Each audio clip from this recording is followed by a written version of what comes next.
tongues and people speaking in tongues. You know, it was always a good time.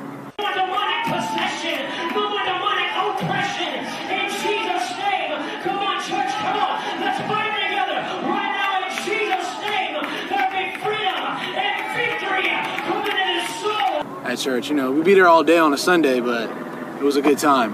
One summer, my mom put me on, like, she locked me down the whole summer. Like, I couldn't leave the house. I was on punishment, you know? And in doing that, stuck in the house, I didn't have much to do. So what I would do was I would watch all her old video cassettes. This is back when they had the VHS, the VCR player, you had to press rewind, all that old stuff. Anyways, I came across this movie, it's called Malcolm X. And I heard about Malcolm X, but you know, in school, in public school especially, they don't teach you a lot about Malcolm. You hear a lot about Martin Luther King, all these other people, you know, the more pacifist, you know, activists and things like this. But I never really learned much about Malcolm X. So I remember looking at this video because I'm like, man, this is a lot of videos. It's 2 videos, man. It's a long movie. So anyways, I pop it in or whatever, and I watched it all the way through. I think it's about 2.5 hours maybe all the way through. And I remember at the end of that video, I was a little bit left in shock, you know, because the whole concept behind Malcolm is that Malcolm, he was never really a Christian, but, you know, he did all of his work in the name of Allah, you know what I mean? And he did his work in the name of helping people, benefiting them. And at the end of the day, he was Muslim, you know? But the problem was that, for me, was that as a Christian, I had learned that if you didn't accept Jesus into your life as your Lord and personal Savior, you was going to hell. Well, I looked at Malcolm and I said, well, Malcolm believed in God. He believed in all these different, you know, he believed in God. But he's going to go to hell because he didn't believe in Jesus the way I believe in Jesus? And to me, at the time, that didn't make sense, you know what I mean? I didn't want to go to college. I knew I didn't want to go to college, but I knew I had to do something. I knew how to get out of here. I knew how to get out the city. So I ended up joining the Army. I joined the Army in 2008. Yeah, about 2 weeks after I graduated, I was in the Army. 2 weeks after I graduated from high school, I was in the Army. And the military was a very interesting experience because in the military, you're not paid to think for yourself. They do all the thinking for you. They tell you when and where to go.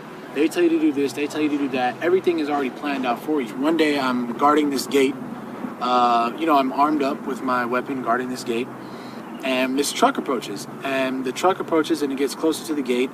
And I'm telling the truck to stop. I'm saying stop, stop, stop, stop, telling the truck to stop. The truck stops, the driver gets out, and he starts walking towards the gate. Well, I tell him, I say, you have to stop. You know, I'm yelling at him, stop, stop, stop, stop, stop, stop. And the whole time he's coming at me, he has this smile on his face. So I'm thinking in my head, this man is crazy. This man is loony. He's out of his mind. I don't know what's wrong with him. Anyways, he continues to come closer and closer and closer. And by this time, I've pointed my weapon at him. I'm telling him I'm going to shoot and all this stuff. But something was telling me not to shoot. Something was telling me not to pull the trigger. So I didn't. And what happens is that he approaches me, and from his underarm, he produces his paperwork telling him that it was okay for him to get in the gate. Well, in the conversation I'm having with him, I'm telling him, you can't come into the gate. You're not welcome in the gate. And I'm like, didn't you see me pointing this weapon at you? Don't you know I could have shot you? And the man looks at me, and he, you know, he's speaking broken English. His English is very broken. He looks at me with a smile on his face, and he points his finger to the sky like this, and he says, I only fear Allah.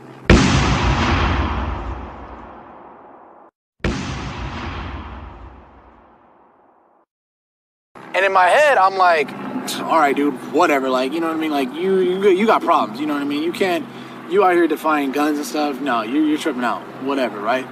So what happens is that I come back out to California about October of 2011, and then I took my Shahada at Farouk because I knew a guy that actually was going there at the time that I had met through some other friends that was going there at the time, and he invited me to come through and take my Shahada.